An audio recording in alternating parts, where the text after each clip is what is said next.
Good morning, afternoon, good evening, whatever time zone you are in. It is time for another episode of Chairmen of the Boards. How are you guys doing, Brian and Mason, in your respective time zones today? Doing good. I'm doing good. A little cold, a little chilly this morning in Texas. You're actually in the future in comparison to Mason and I. Mason and I are both in the same time zone. Brian, what's it feel like? 2 hours in the future, a little bit further forward in the Miata today. I don't know. What can we expect over the next couple hours? You're the pace car here, Brian. That's a better analogy. Yeah, I would say it's a little chilly. It's a little cloudy, foggy, but I can see the sun on the horizon, so I'm sure. What a metaphor good. for Look life. At that. Brian is a glass half full kind of guy. I think the sun is on the horizon. Good things coming.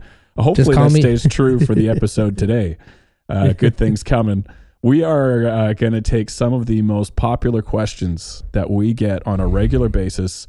I don't know if I can say in 2023 or just in the last few months, but I'll go 2023. It sounds better. Top questions of 2023 for Chairman of the Boards.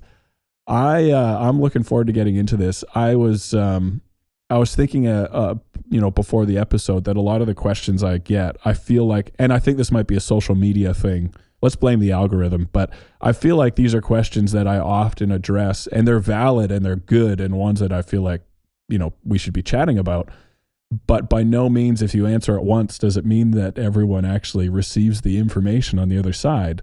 And so hopefully today is a help, again, getting us one step closer to Tone Town today, and hopefully dealing with some of the gremlins in a rig that might pop up. We might be able to answer some of that today.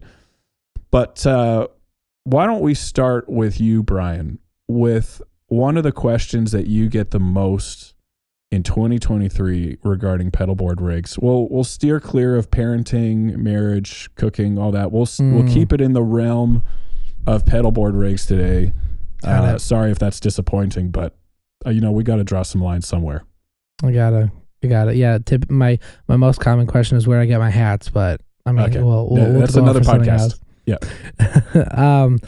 So I would say my number one through social media, as I always get the question of someone that's coming to either they're coming to me to do a rig build or they're building them themselves too. And they're like, man, in 6 months, I want to do stereo, but right now I don't have a second amp, or I don't have another cab, or whatever it is. They don't have the option to do stereo. Should I just wire my board for mono? And I'm just like, well, I mean, if you're coming to me, I'm going to suggest to build the rig, for in 6 months is no time. If it's like in 10 years, I want stereo. It's like, okay, well then you got 10 years to figure out your rig, because in 10 years, your rig is going to significantly probably change. But yeah, so the number one I always get is if their goal in the next 6 months or so is to get stereo, should they just invest in it now rather than wait? Because they're like, oh, I can save a couple $100. Like, excuse me. If they're like, I'm trying to think, like, oh, I can save $150 on not needing that extra stereo cabling. But there's always a flip side to that. If you're saving money up in the upfront, typically you need, to spend more later on to redo a lot of the work. So yeah, that's my main one. Would this typically be on larger rigs with, let's say, 5 or 6 stereo pedals, or 1 or 2 stereo pedals? Typically larger switching systems. So big like PBC 10, G3. Like when you're getting into, like, if it's like this board behind me where there's no switcher, it's just pedal to pedal, I would just be like, you can wait. It's totally fine. I mean, it's only a couple patch cables. But if it's like a PBC 10 or a PBC 6 or G3 or whatever, because there's so many switchers out there, those types of switchers, even the cabling to do those switchers in mono for the stereo loops, like, takes time. They're specialty cables. So yeah, so that's, I mean, I always tell them, man, if you think about saving $150 now, and in 6 months you want to go to stereo, you're not only going to spend that $150, but you're also going to spend extra money, more than the, like, say it takes an extra 2 hours to make everything stereo up in the front, plus the audio cabling. In 6 months, all you're going to have to spend money on the 2 hours plus the cabling and additional hours, because whoever's building the rig is going to have to take stuff apart and redo it. Yep. There's a lot of redoing, which, I mean, there's a lot of back and forth or redundancy, I guess. So, yeah. Mason, what would you say to this? If you were Tone Gandalf here for a second and you could wave your staff to give just the most beautiful answer ever, what would you say? There's somebody that wants to go to stereo in 6 months. This is what I don't think that there's really much of it doesn't seem like there's much premeditation here. I think you just wire the rig for stereo, and thank you. You go out the left side, and I think people make maybe too much to do about it. This sort of thing will parlay into one of the questions that I often get asked, so we can tackle that in the future. But yeah, I think you wire it for stereo. You use one side. If you're really, feeling like it's not sounding 100% right to you, you could always unplug some of those cables that create the stereo connection points on your stereo pedals to make them mono if you think it's a real issue. But yeah, I think it's definitely worth future-proofing if that's the timeline that you have. There's no reason to have to send it back to Brian at that point to get more cables made. Yeah. Love it. I agree. Yeah, I agree. This, my question kind of ties in here, kind of doesn't. I was trying to do segue. I don't think it's going to happen. But it's to do with signal routing. Let's go with that. That's the commonality here. So a question I get, I would say I get this question at least once every 2 weeks. So pretty frequently is, more and more frequently, I feel like I'm getting customers that are wanting to use their amp's effects loop. So they're wanting to run drives up front, and then they'll plug into the amp input. The effects send will go to all their modulation and wet effects. After the last wet effect, they come into the effects return on the amp. So now the preamp of the amplifier's in the middle of their signal chain. That is fine, and that's straightforward, easy enough. The question I get, I would say once every 2 weeks, is I have 2 amps with effects loops, and I want to independently run both amp inputs after my overdrive. So I want to split my signal and run to both amp inputs. I want to take both effects sends and come in stereo into my modulation and wet effects, and then leave my wet effects in stereo and go back to both effects returns. This is such a common question, and I have my answer for it. I'm curious if you guys, A, get this question, and B, what you tell people before I give my thoughts on it. I get this question all the time. I just tell them to go see Goodwood Audio for a custom junction box. To be completely honest, appreciate that. I've had I've had 4 people ask for these, and I think you guys have made the box, and it was a fairly large box. And they're like, "Yeah, I just don't know if this is even possible." I'm like, "Oh, it's possible." And they're like, "Yeah, I usually do it by splitting." Like one guy, I think he had sent both dry, like the outs somehow. I one out like the tuner of the volume, the tuner jack or something, to try to hit an amp, and he's like, "It's just not sounding right." So I was able to walk him through it. But yeah, it's pretty common. I get more of the 1 amp with the effects loop, and then the second amp, like just hitting the return one. Yeah, 5 cable, and like that's how Andy does a lot of his stuff. But I'm doing a wet dry wet board right now for someone, and we're using one of Mason's boxes, the Vertex boxes, which is really handy because you have the diagrams for showing different types of cable routing, which is really handy. So yeah, no, anytime I get that one, I try not to overcomplicate the response, because sometimes it just goes over their head. They're like, whoa, I don't understand.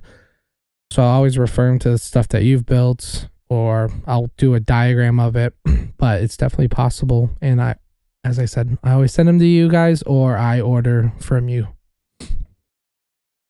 I I would say if someone comes to me asking for that, 2 independent effects loops, let's call it, the first thing I do is I tell them about 5 cable method, and I guess it would be 7 cable method. I don't know if my math is right. Doing 2 independent effects loops comes with a whole host of issues, potential issues. And so I always try and tell people, instead of trying to run 2 independent effects loops, just like what Brian was saying, run 1 amp's effects loop, call it amp 1. So after dry effects, you go to, the amp 1 input, you send in mono from that amp to your first modulation. That modulation may split to stereo, go through all your delays, reverbs, and then come back to amp number 1's effects return. And amp number 2 only gets an effects return. So its preamp is not in use at all, just its power amp and cab. And that way you get the stereo effects with an effects loop without the whole host of issues that comes with running multiple amp effects loops. Mason, I know you're very familiar with this question. Do you want to tell people about, some of the issues and what your advice is in this scenario? I would. So I think the one thing that people need to understand is anytime an effects loop is used, you are creating a ground loop. So the degree to which that presents itself as a problem in your rig can vary from pedalboard to pedalboard, and how it needs to be addressed can be addressed differently pedalboard to pedalboard. But understanding that straight out, that you are creating a ground loop when you use an effects loop, that's something to be known. Now multiply that by 2 if you've got 2 effects loops, and then multiply it again when you've got multiple inputs and multiple effects loop connection points. It's a nightmare for phasing or polarity, and how that is working as a component of the rig. And even if you get it right on one rig, some of the stereo effects will invert the phase on one side. And so you can correct polarity or phase, and then when certain pedals come on, then it's inverted again. And so there's just so many different ways that you can run into issues with this, that this is why when you look at professional players that are actually doing this in the field, and they want to have 2 amps of effects loops, they're invariably all using 5 cable method, which is, as Grant and Brian explained, all the dry effects go in front of 1 amp. You use the effects send out of that same amp to go to your wet effects in stereo. And then from the very last stereo effect, you go into the return of that same amp on, let's say, the one that's got all the dry effects and the effects loop. And then the output of the other side of the stereo effect goes to the return of your second amp. And that's 5 cable method. And if you're curious what that looks like, you can see diagrams on our website from our buffer interface. It shows that as one of the options of how to connect it. But you can remove our buffer interface and put in there whatever you want, whether it's a Goodwood audio product or anything else that's out there. I don't think there's that many things that can do it. But it gives you at least an idea of the signal path, so you sort of visualize what we're talking about. But that's the most efficient way to do it. And this is why I really have never seen anybody practically try to implement both preamps and both power amps separately, because there is just such a host of issues that come up with that. And the sonic benefit that you think that you're getting is just really nullified. And also, like, I saw somebody try to do this, and they had like channel switching, and you can't easily synchronize the channel switching on them, so you'd have to like be hitting a foot switch from one. I remember somebody tried to do this years ago with the Mesa Boogie dual rectifier, and they had the long Mesa Boogie foot switch that's got like the effects loop on and off and all the different solo channels and clean channels and overdrive channels and all this stuff. And they had to attempt to make those patch changes ×2, because they have to make the other amp mirror what the main one is doing, unless for some reason they deliberately want an offset between the two sounds, and then you're dealing with all this level balancing stuff because you have 2 different amps that are behaving differently. So there's just innumerable problems in doing it that way, and you're much better off using the 5 cable method.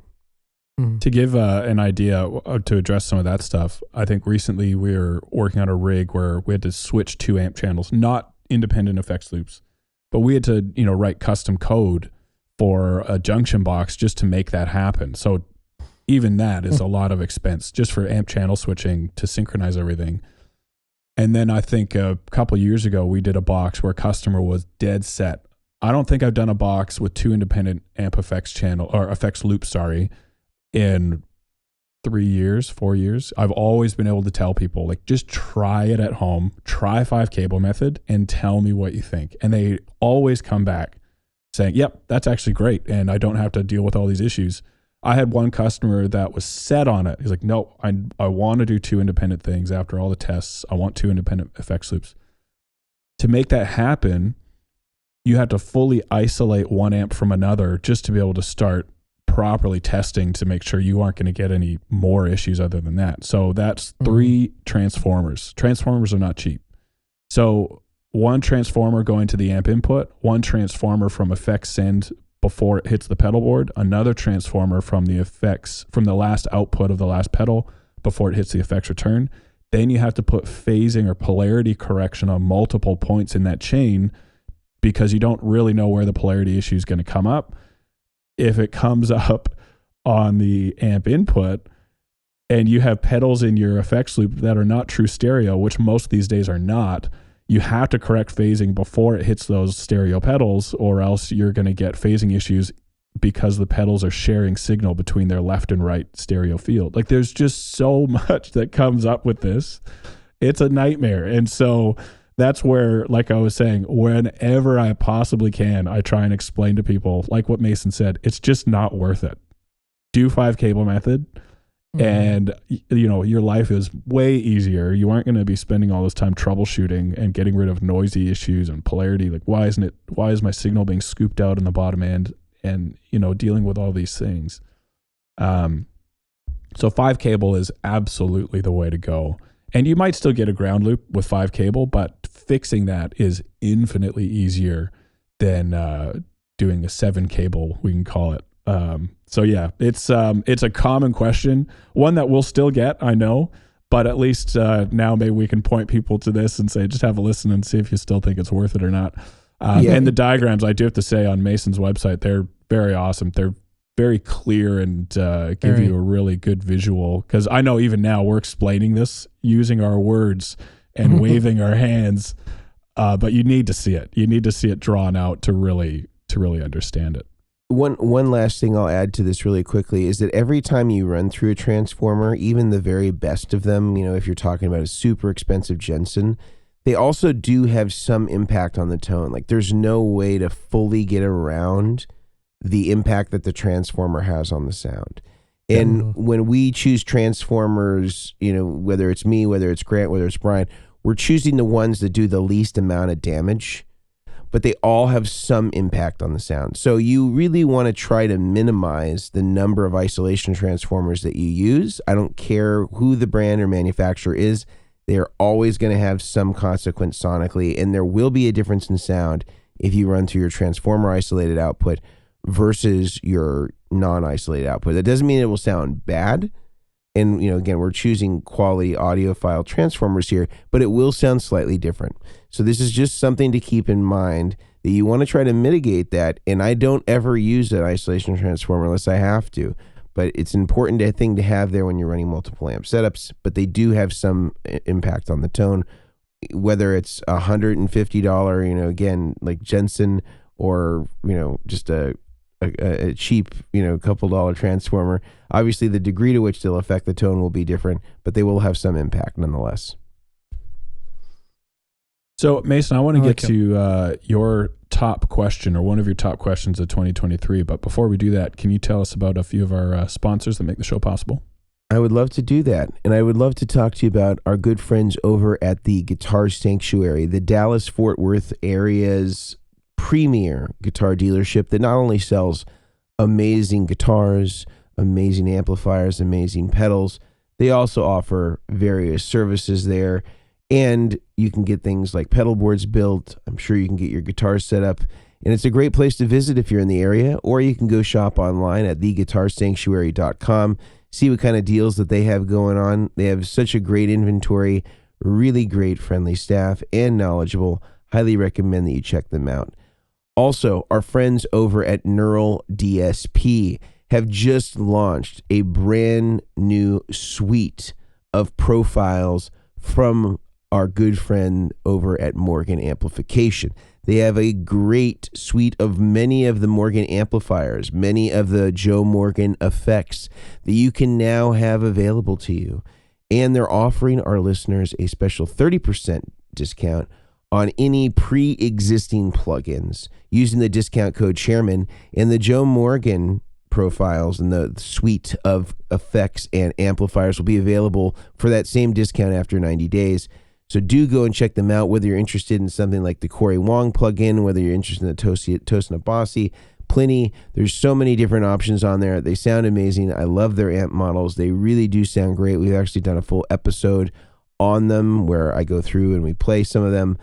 So do check that out, neuraldsp.com. Again, use the coupon code Chairmen, CHAIRMEN, get 30% off any of their plugins. And in 90 days, you'll be available to redeem that on the Morgan amplification plugins. Lastly, I want to talk to you about Sweetwater Gear Exchange. Sweetwater Gear Exchange is an amazing program that allows you to be able to buy and sell used gear from a trusted player in the marketplace with people like Sweetwater. I buy and sell used stuff there all the time. I find it's sort of an amalgamation of what is best about Craigslist and best about things like eBay or Reverb. But the one really cool thing that I think sets it apart is if you sell your gear on the Gear Exchange and you put your money on a Sweetwater gift card, you get to keep 100% of those proceeds. And if you're somebody like me that is always buying new gear, it's a great way to be able to maintain 100% of those earnings and spend it at Sweetwater on things you'd already be buying anyway. It's kind of like a cool reverse layaway program. You get to build up all that money in your account and you get to redeem it on the stuff that you want. Head over to sweetwater.com/used and start an account for free. Love it. Thank you. So let's get into Mason's question. I've done mine. Brian's done his. Now let's hear from Mason. Tone Gandalf for today's episode. What is the top question for 2023? I would say the most asked question is around buffers, and I'd say that it's sort of split between the questions about the specifications of the buffer and how that affects things, or like things that will substitute as a buffer if you don't want to use, let's say, an individual pedal. And then also the location of the buffer relative to other things. And so I can treat this as two separate questions that we can move to the later part of the show, or I can sort of just do them both. Oh, let's tackle them. Okay. Do it. So in terms of the buffer specs, I think the most common question that I get asked is people will say, well, I have a Klon Centaur, or I have a Klon derivative, a clone or a replica, or I have a Boss tuner, or I have fill in the blank pedal that could act as an example of a pedal that has a buffer in it, and substitute that in lieu of another standalone buffer of, let's say, that's just designed for that singular aspect, just to be a buffer, not to be an overdrive plus a buffer or a tuner plus a buffer. And I think that there is a lot of confusion about buffers still, as much as we all try to undo the confusion, which is that a buffer is not a buffer is not a buffer. There are pedals that are called buffers, but the difference in quality between that and, say, a Goodwood audio buffer, or the quality difference between that and a Vertex buffer, they're a far margin apart. It would be like saying that if I have an overdrive, I don't need a clon, because all overdrives are clones. It's the same logic, or flawed logic, of that sort of thinking that goes into the buffers. And I think that for some reason, because there's so little information and so few sexy videos about buffers and their differentiators, that people just think by way of having one that their problem is solved. And I'm here to tell you that unfortunately that's not the case. The quality of a Boss buffer is an order of magnitude different than the quality of a Goodwood buffer. And there are very few pedals that actually have quality buffers where you could say, I'm going to forego my input buffer and I'm going to use a pedal instead, and it's going to act equally or close to equally well as a pretty good buffer. There are, I would say, fewer than 10 pedals out there that can actually do that. And I'm saying not 10 like styles of pedal, but like 10 actual make model pedals from a specific vendor. And so I think that if you are really committed to taking all of the effects that you've accumulated, that you spent thousands of dollars on, presumably in many cases, and actually maximizing what they do best by way of giving them the purest signal possible, like, don't go cheap on the buffer. Just the same way that you wouldn't buy all those pedals and just use a one-spot power supply. And I don't mean the True Tone one-spot CS12. I mean an individual wall wart with a bunch of daisy chains off of it. And that's not to say that those don't have their place. However, if you spend all this money, you want to use quality power supplies. You want to use quality cables. You want to use quality buffers. And just saying, well, I have a TU2 up front, and somehow thinking that that's equivalent to a quality buffer, you're out of your mind. You're absolutely out of your mind. These are not the same. And we have other videos and things like that where we talk about the reasons for that, and you can check those out either on other episodes of the Chairmen of the Boards that are about buffers specifically. And I have a lot of individual videos on the Vertex channel about this if you're curious. But I would say that is one of the most common things is the mistake of believing that just because you have a buffer means it's a good one. It is a very different thing to have a great buffer. And I'm saying to you that there are very few, and everybody comes to me and say, well, what about this? What about this pedal? And I was like, believe me, if it were great, I'd tell you about it. There's not a lot of concerted effort in the pedal community to really make great buffers, because remember, most of these guys that make pedals, they can make amazing pedals, and nobody's denying that. But most of them do not build pedal boards. So they are not thinking about their pedals in the context of what are the next 10 to 15 pedals that are going to be coming after my effect, or what are the 10 to 15 pedals that might be coming before my effect. They're not thinking about it in those terms. They're thinking about it very individualistically, and they're just trying to perform the duty that the function of the pedal that they're designing. So I think that we just need to consider that and temper our expectations around buffers, assuming that. I think the second thing is around buffer location. And so people, I've heard we use the term over buffering. Am I over buffering if I have an input buffer? I have a tube screamer, which has its own buffer. I have a Boss pedal that has its own buffer. And then I'm using another buffer at the end, as you recommend, because typically I recommend they put a buffer first and a buffer last. And I think that there's going to be some redundancies in most rigs with buffers, but you have to remember that anytime you turn on a pedal, whether it's true bypass or buffer bypass, it is acting as a buffer at that point. So having a Boss pedal or two, having a tube screamer or two in your rig is not going to be catastrophic.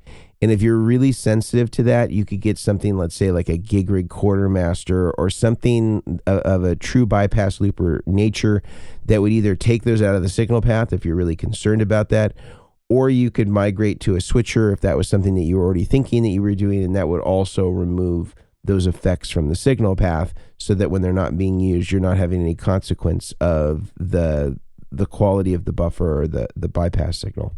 So I think that it's par for the course that there's going to be a combination of buffered and unbuffered pedals. I don't think you need to make that big of a deal out of it. There are a few pedals that when you add them in your signal path, they do have a catastrophic effect on the tone because of the way that the bypass is. And those are things just to be aware of. Like, for example, a Boss CE1, an original Boss chorus that was made in the late 70s. Like, those suck tone incredibly bad. You know, like they will make your sound darker. And some people back in the day wanted that effect, wanted that sound. They wanted the dullness because maybe their amps were really bright, their guitars were really bright, whatever the case may be. Something like that would be a great candidate to put in a loop or to true bypass modify it, because it just sucks the tone out. And there's just certain pedals that do that. And I think the degree to which you're aware of it is important, so that you know how to mitigate it, and that there are tricks to doing that. Or you could even buy an individual true bypass looper from Robert Keeley. He makes like an input output send and return. It's just a very small enclosure. It has an LED indicator for whether it's on or off, and you can put, a pedal like that in there, and it will, isolate that from the signal path mechanically through the foot switch. So I just think that there are things like that people need to be aware of in terms of that. And the last thing is around buffers, around specs. Somebody will say, I know you recommend 1 meg input impedance, but this one that I'm looking at has a 2.2 meg, or this one has a 500K. Will that be a noticeable difference? And I think the answer is yes, there will be a difference. You may like that sound, however. So 2.2, the higher you go away from 1 meg, and by the way, we're choosing 1 meg as the input impedance because that's what almost every amplifier, with exception to a few, let's say like old Gibsons, might have a 500K input impedance. For guitar, bass, it's a little bit more varied. But for guitars, 1 meg is the standard on all amps. So pretty much to get the reaction that you want to have from a guitar, you would choose 1 meg as your input impedance to react in terms of the passive pickups interacting the way that they would plug straight into the amp. If you go 2.2, which is double that 1 meg, you typically will have a more unloaded sound and it'll sound brighter. In fact, you will have a brighter sound because the guitar is unloaded at that point. If you go to 500K, that's cutting it in half. That's going to be a darker sound. Now, some people may like that effect or that roll off. And a lot of times when you see pedalboard builders who make buffer interfaces and they say vintage, usually what they're doing is they're cutting the input impedance in half. They're making it darker. So it sounds more like what it would sound like if you plugged in to a tube screamer, which has a more loaded down input impedance and then into your amp. Some of them will have like a bright setting, which will be moving the input impedance up to 2.2 to make it sound more unloaded and brighter and airier. And that can sound really good, but sometimes when you go to distortion, it can sound really like fizzy. So there are consequences to kind of deviating from the 1 meg. I think it's more of a matter of taste. Do you actually like what it does when your guitar is unloaded? Do you actually like what it does when your guitar is darker? Some people have certain proclivities one way or the other. If you're saying to yourself you just want the most neutral sound, you'll really have to go to 1 meg, and that's just the standard. So I think that's the quick rundown, or as quick as I could do it, around the buffers and some of the most common questions I get asked about them. I have a question, actually, because you had mentioned the Boss, the CE. How do you think it fares with the Waza stuff?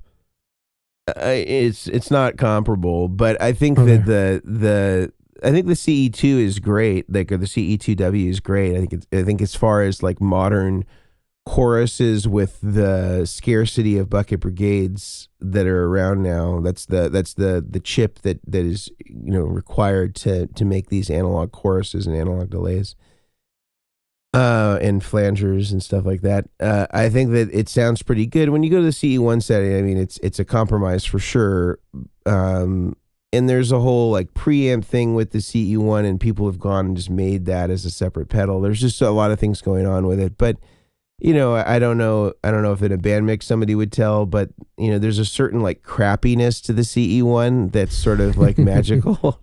And it's hard to kind of get back. And part of the crappiness was that they were so inefficient. They just didn't have the technology. It was as efficient as it could be at the time that it was made, but comparatively to what we have now, it's just like, sort of embarrassing. It's very primitive, and that's just become part of the sound. Yeah. Nothing against horse and buggies, by the way. If that's your preferred method of transportation, all the power to you. No, that's great. I think another thing around buffers I still get asked as well is, or I ask the customer, I should say, they'll show me their signal chain, and time again, I see a buffer then moves on to the rest of their signal chain. Buffer up first, and the next pedal is a fuzz, and then after that is whatever the next pedal is. But the fact that fuzz pedals I still often see after buffers, which is a little bit of a rule you don't typically want to break. Some modern fuzzes are fine after buffers, but the main thing that I tell people to do if they're running that, I just ask them the question, have you tried your fuzz before your buffer, and have you noticed a big difference? And typically what you'll hear, if the fuzz is after a buffer and it doesn't like seeing that lower impedance signal or the buffer's output, it would rather see your guitar pickups. It'll sound flabby and farty and it's just not stable. And so basically, if you're curious about that, try running your fuzz before your buffer and see if it just opens up a whole new realm of tone. And I think you'll be glad you did, because that's another thing I see almost weekly would be that signal chain kind of scenario. And a lot of people just weren't aware. And so there you go.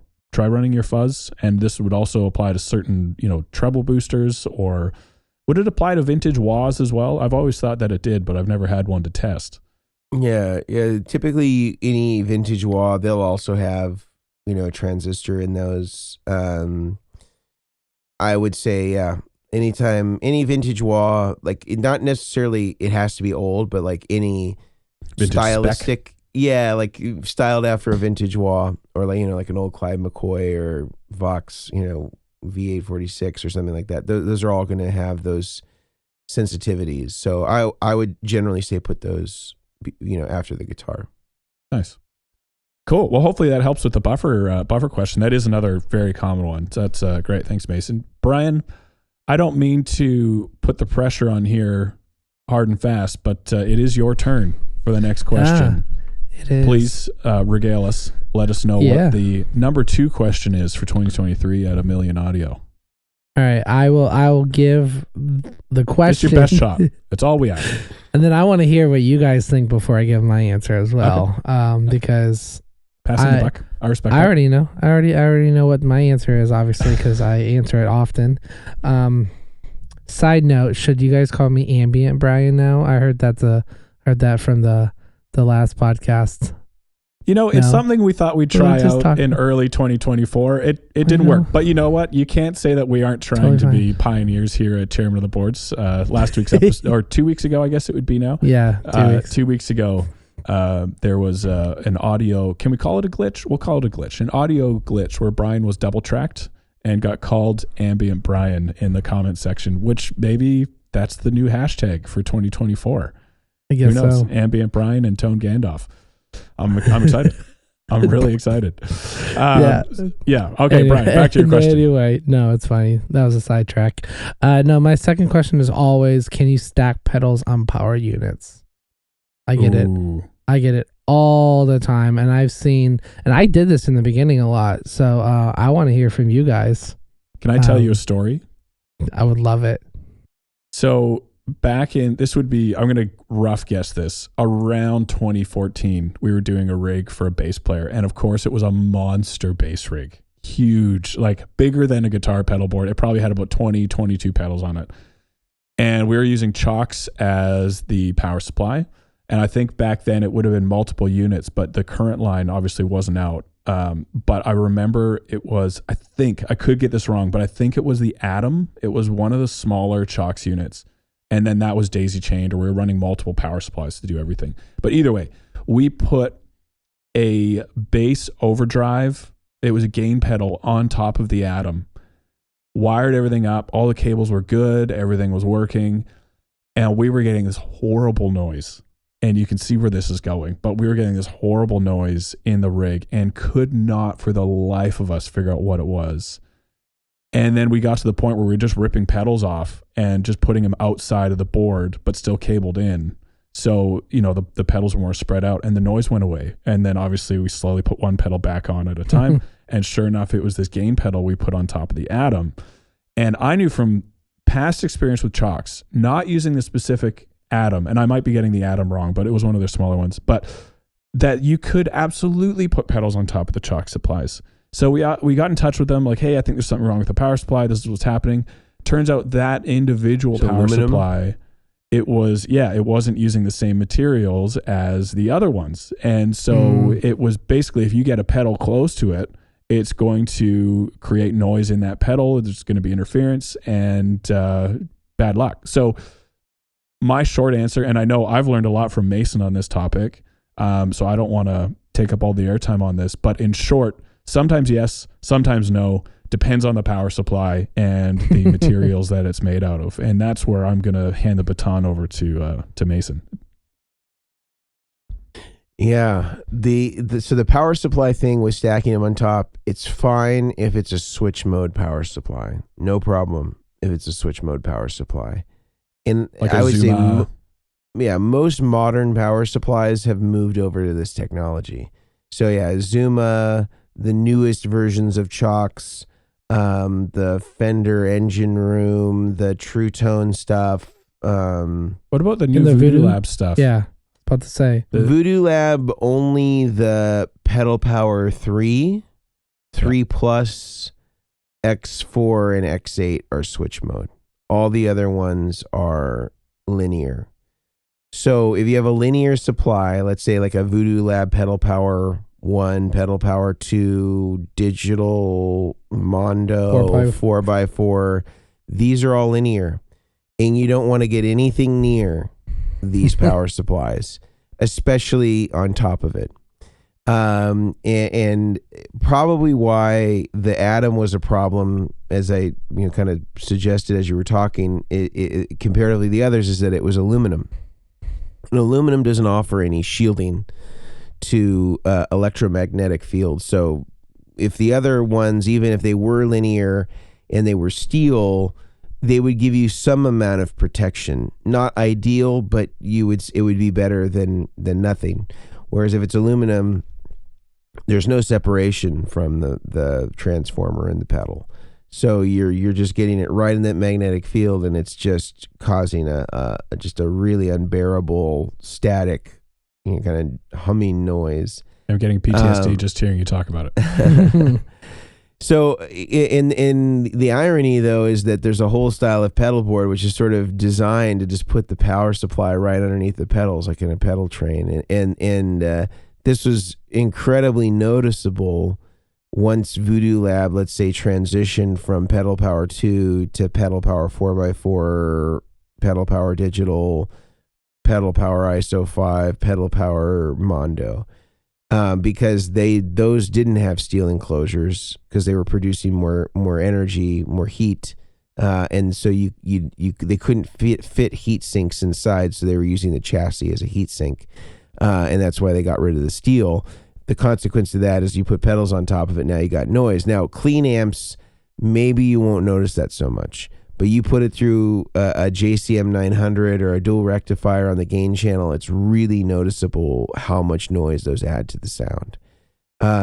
So the bottom line is, don't stack any pedals on top of a power supply unless it is a switch mode power supply. Even the steel ones that will offer you some shielding, there's probably still noise there. Maybe just the conditions that you have don't show it. But I would only do it if you have one of those switch mode ones. See, I had the question about the stacking and stuff, and I remember back in the amp building days when I was at Jackson, we would get these like peelable sheets of shielding that we would put on like the inside of the heads for shielding purposes. And I actually had someone ask the question is like, if they were to get like a riser, say like Fix Pedalboards does those like individual pedal risers, but they make some that can go over power supplies. And a lot of them are spec'd out for like the Voodoo Lab, Pedal Power 2 and stuff. Could you put some of that shielding underneath one of those pedal risers for like, if there's a little bit of separation, say on a Pedal Power 2? Or would you still stay away from that? That's like either copper or aluminum. And so that doesn't help you with this. You'd have to put like a steel plate. Wow. And even then it wouldn't necessarily, trap everything, so it would be, I think it would be a whole lot more work to get a custom piece of steel or even better mu metal to cover the power supply in such a way where you putting a pedal on top of it would be possible without noise. It would just be easier just to not put the pedal there. Honestly. Or get a different power supply. Yeah, so I've had people ask that too. Could I just buy the shield? I got the shielding from Stuart McDonald, and can I just use that? And it's like, no, that's the wrong. It's not even the right type of shielding for this. So again, steel or mu metal is really the only thing you could use that would help you with this electromagnetic fields. Aluminum will only help with electrostatic issues. Yeah. I mean, anytime that I've been asked it, and I stay as far away from stacking pedals on them as possible.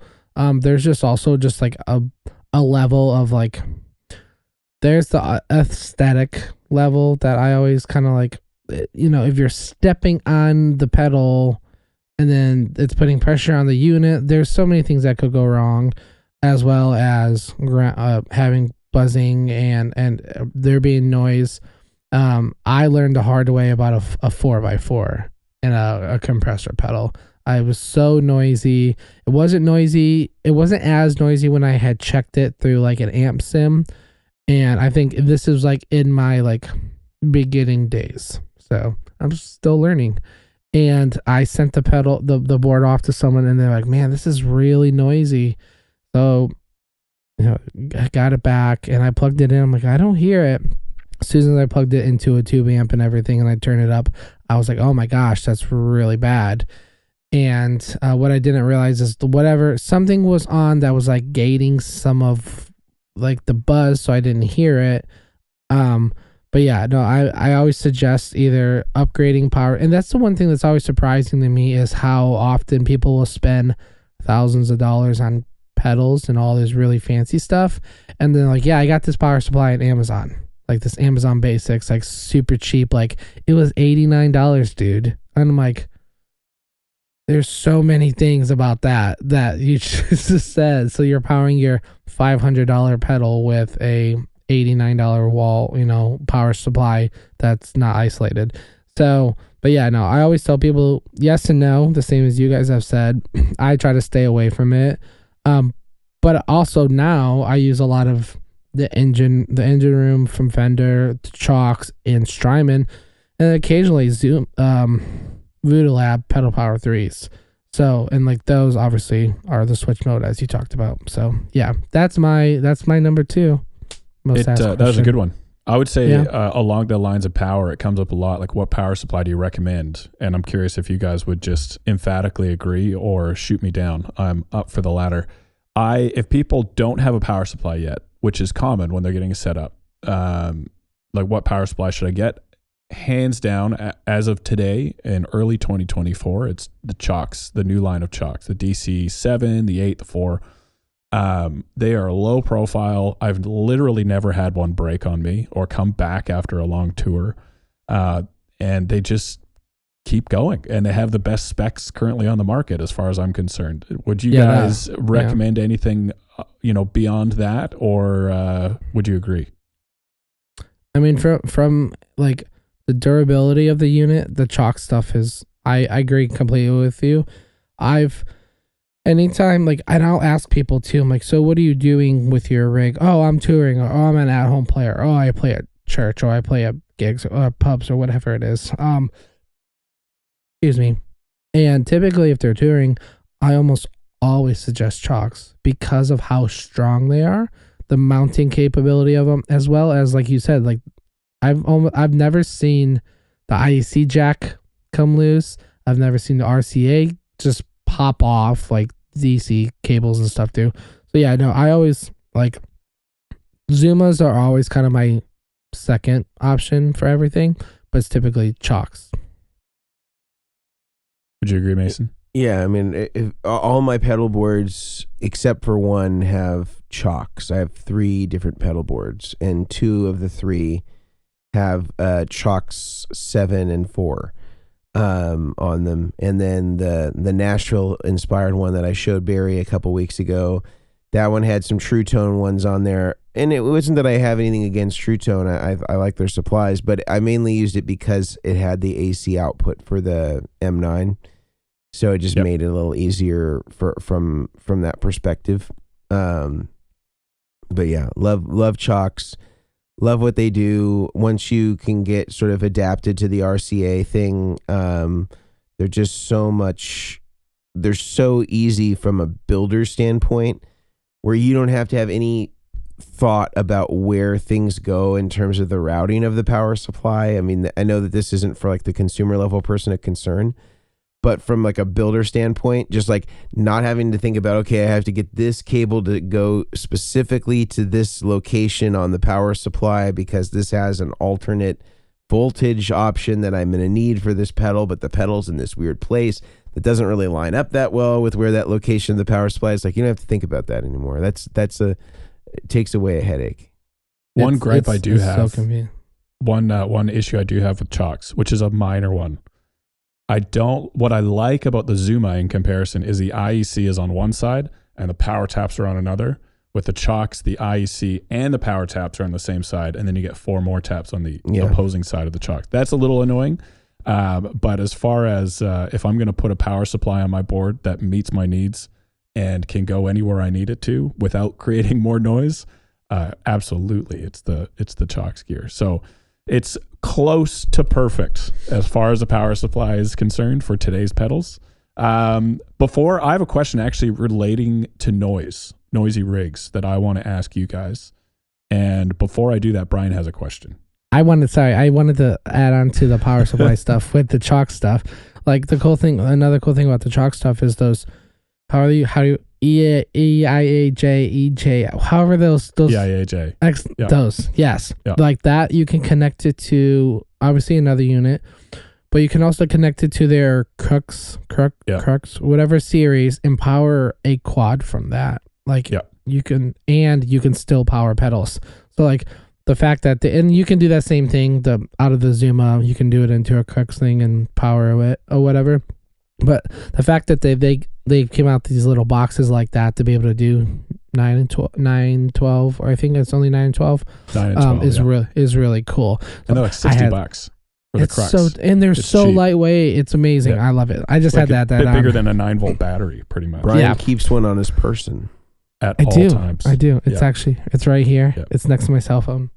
Yeah, on that dangly chain that goes from your wallet in your back pocket up to your belt loop in the front. It does. It's a really long chain. He has actually a daisy chain. He goes to both pockets, in the back. I do. It's my seatbelt. Is that the one that sits kind of right next to your belly button piercing? Is that? No, that's a different one. That's not his belly button. Sorry. So I have a question. I'll try and make it as awkward as this if I can. But before we get there, we're going to go over to Brian to speak about some of our sponsors and what piercing he has in his navel. Go for it, Brian. Yeah. That's a to not be talked about. Oh, sorry. But our first of the final 3 sponsors is going to be the guys over at Mono Creators. Mono Creators makes amazing. I literally just recommended their boards and their bags to someone yesterday, and they used our code, the Chairman code, CHAIRMEN, for 10% off. So they have double cases, single cases, pedalboard bags, backpacks. I literally have my Quad Cortex set up inside one of their backpacks with all my stuff that I need to be able to go, throw it on my back, and keep it all. I don't need to have multiple bags or backpacks or stuff in my double mono guitar bag case or anything. So they make high quality bags and boards and power supplies and cases. So check them out. Use the code. Tell them the Chairman sent you. Get 10% off. Another one over the guys at Bestronix. Bestronix is also another company that I see on a daily uses Chalk's power supplies very consecutively with their Quad Cortex setups, their rack setups and everything. And they have everything you can think of, I say, from like A to Z when it comes to pedal parts. From connectors to DC 2.1, 2.5 millimeter connectors, AC, cabling, mic cable, everything you can think of. Pretty much have it. I want to try to ask him for a coffee maker because they probably don't sell coffee makers, but you know what I mean. So go check them out at btpa.com. Use the code DACHAIRS, DACHAIRS, for 10% off. And then our final sponsor are the guys over at Stringjoy.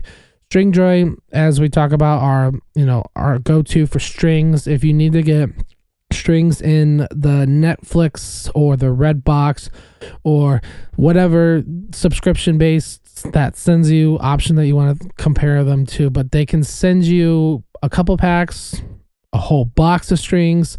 They can, wherever you need your strings, if you don't have time to go to your local guitar shop to pick them up, they can send them to you. And they have guitar strings and bass strings. So check them out. Use the code BOARDS for 10% off. Lovely. Nice. I have Stringjoy strings on my Strat right now, and I'm bringing joy. They've lasted quite a while. I don't think I'm a string destroyer to the extent that Mason is, where it might even be a superpower where I could melt my hand through a door because of the acid. But I'm close. I destroy strings, and so far they've actually been really nice to use on a few of the guitars. My question. This I have another story, but it's around noisy rigs. What causes noise in a rig? How do you troubleshoot noise in a rig? This comes up all the time. And how to prevent noise in a rig. I had one that stumped me 2 weeks ago, I believe, from a customer named Jacob. Jacob, if you're listening, we got there. This was basically, we set up a rig for him a little while back, about a year ago. Everything's been great.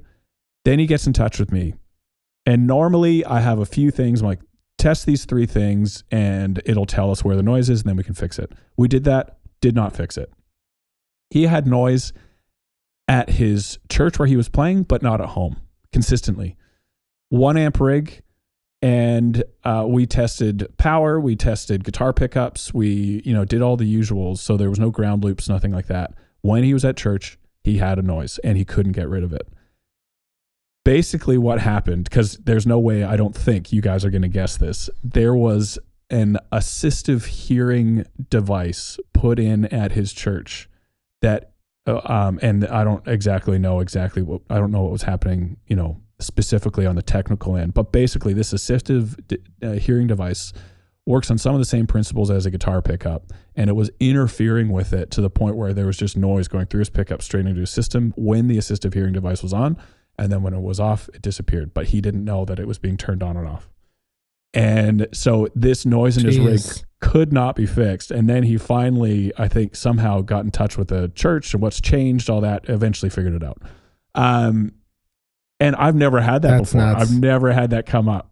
And so essentially what he said the fix needs to be, there needs to be some sort of, blocking device put on the stage area. And then everyone out in the audience or congregation, they would be able to use the assistive hearing, but on stage, obviously it wouldn't work, but it wouldn't interfere with pickups and musical instruments, all that type of stuff. That obviously wasn't done. Jeez. That's a worst case scenario, I would say, as far as noisy rigs and having to troubleshoot them. Other more common things that will come up with noisy rigs. I feel like on my channels, I talk a lot about ground loops and polarity issues and fixing those. So people will often come to me saying, hey, I've got a noisy rig. I need a transformer. I have a ground loop. And after a few questions, I know that they don't have a ground loop and it's something else. What, in your guys' opinions, have been the biggest noise causing issues on a rig that you've had to deal with and the fixes for those? Mason, you want to go first? Yeah. Well, ones that other people have built, the most common one is that they've done the thing that I say over and over again not to do, but they do it anyway, which is they don't remove the conductive plastic on the center conductor of their Mogami cable. And that needs to be gone, completely gone. I strip it all the way down to where the shielding exits the cable, just so that there's no chance that any of that stuff is touching the connection points. And that not only can lead to noise, but it can also lead to, even if it works, having like these really loaded down sounds dark, where it gets really dark. And it's interesting because, we've talked about how there's no standard on specs on a pedal as far as the input impedances and output impedances. So sometimes you'll actually have a pedal, like in a switcher, for example, when the pedal comes on, it actually restores all the brightness because it's got such a decent quality output impedance that it can actually drive all that resistance from the bad cable. And it sounds okay. but you switch to another pedal and it gets incredibly dark because the output impedance of that pedal can't drive all of that, and it sounds like really awful. And so it's like this thing where depending on what pedal's on, it can really change the sound of the rig because the cables are made so poorly. And you could have soldered everything properly, but because you prep the cable wrong, you now have this resistive load on the signal. And so that I've seen a lot in DIYers rigs where they make the mistake of not following that step, that really critically important step of removing the conductive plastic off the center conductor of the Mogami cable, or pretty much in most cables have some version of this. So that's one of the big ones. I would say the other big one we kind of tackled, it has to do with the location of the power supply in relationship to other pedals. I think that's another really huge one. And that comes up often, and I think otherwise outside of that, most of the stuff is usually pretty fixable. Like troubleshooting it, I think is just something. It's when somebody runs into a problem, they want you to provide them an easy solution of just saying that's what it is. And most often, it's not just one thing. It's usually like there's a combination of like a pedal that has some sort of intermittent issue, or like a cable that has some sort of intermittent issue, and some sort of combination of things like that you'll really only find if you go piece by piece in the pedal board and work backwards, so like start at the very last pedal in the chain. Let's pretend it's a reverb. You plug your guitar into the reverb goes to the amp, you test that pedal, it's qualified. Now you add one more pedal. Let's say it's a delay, so you have your guitar into delay into reverb into amp. You test that and qualify, and you just keep adding one more pedal sequentially. And this is really helpful because you get to see, one, if your problem is cumulative, like does each pedal make it worse? Or is it just like when this one pedal is introduced, or when these two pedals are introduced, or when this one connection point is introduced, this is where the problem occurs. And so it will help you be more deliberate in your troubleshooting, in that you're actually measuring things in a strategic way instead of just like, well, I think it might be this, but I don't actually know. The other thing with that test, certain problems that have come up in the past is the issue might show up when you're doing the one pedal at a time thing. One next step on that's solved a couple problems in the past, or helped me troubleshoot them, is I will also unplug power and signal to the previous pedals that are not being used, because sometimes you might get an issue with shared power or just some odd thing going on, and even if the pedals are plugged in, it can cause an issue in the pedal you're currently using, even though the other pedal isn't in your signal chain currently. And so that's the next step, I think, even after that, if you still can't troubleshoot for the stuff that's before it. Yeah, like if it's a shared power tap as one example, but even then you sometimes just have to go to like nothing else is plugged in, power wise especially.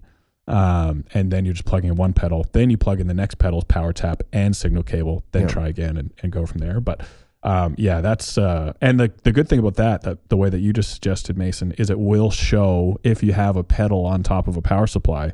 When you add that pedal into your signal chain, the noise will come back in. So that's another great way to test for that as well.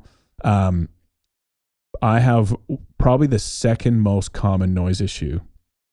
The first being a ground loop between multiple amps or outputs. The second most common for me, and very easy to troubleshoot, and it's venue dependent, is interference with your guitar pickups. And so the easiest way to test that, you have noise in your rig. I would say to people, like, I have a noisy rig, I think it's a ground loop. I'll ask, how many amps are you running? I'm just running one. Okay, probably not a ground loop. If you're running an amps effects loop, just run to the amp input for the sake of this test. So simplify your rig again. And then if the noise is still there, what I will get them to do, now that they're running a very simplified series rig, I'll get them just to turn the volume off on their guitar. And if the noise goes away, you have an interference issue with something in your guitar. Usually it's something lighting related interfering with your guitar pickups. And then now you have this issue's maybe more difficult to fix other than just change venues. I hate suggesting noise gates because noise gates come with their own issues. But you could switch, if you're in that venue, you could switch to humbuckers, and that probably won't get rid of it, but it will reduce the amount of interference you're getting. I don't know if you guys have other better fixes for this. I know we've talked about more permanent fixes you can do to the guitar itself with shielding, or the Sur backplate. I think we've talked about in the past that can reduce noise.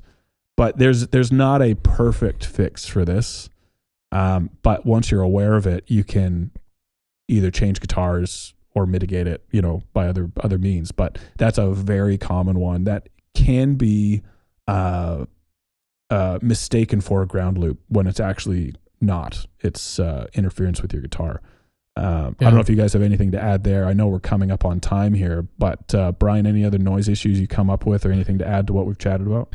Yeah. No, I've definitely had a fair share of people like, hey, tested it, like they picked it up here, taking it home, and they're like, man, it sounded really great at the shop, but now it's really noisy here. And either there at home or at wherever they're playing, a church or something like that, somewhere they can go up and they can just plug everything in.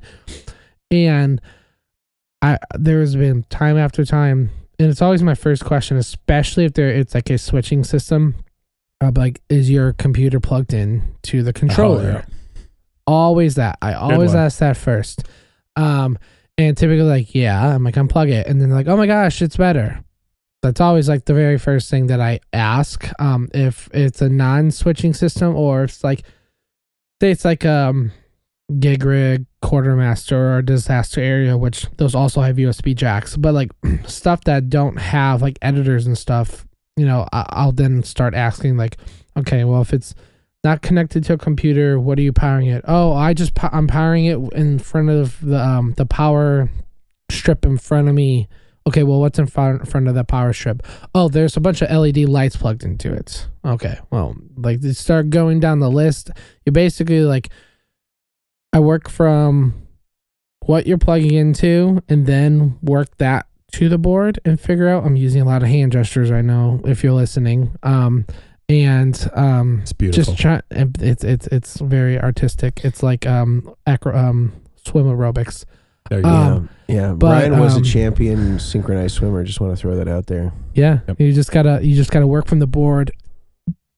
You just got no. But no, I always start from wherever they're powering it, even if it's, if they're running a tube amp 300 feet in a closet with SGIs.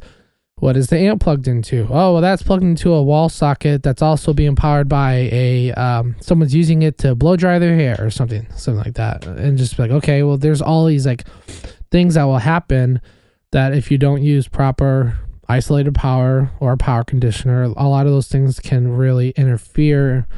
But and another one is pickups too. I get that one a lot. Yeah. As soon as I turn down my volume, it's dead silent. So then that's a whole. It's a partial. Acoustic. Well, it's a partially awkward conversation because you want to be like, you just spent all this money. Excuse me, but now your guitar, like, it's like the board. Sometime once it's all set up properly, enhances whatever the actual noise is. Because I had one guy who's like, yeah, my rig is noisy. We did all new cabling, and it was even worse. And found out it was his guitar. But. There's all sorts of things with that. But yeah, no, I always start from the power source, or basically from the back of the rig forward, from the amp and everything to the board, and then kind of go from there. There's an occasional where the worst is when they come back in and the rig is silent. Yep. Because then you're like, I'm not going to drive 4 hours, down south to wherever you are to hear the noise.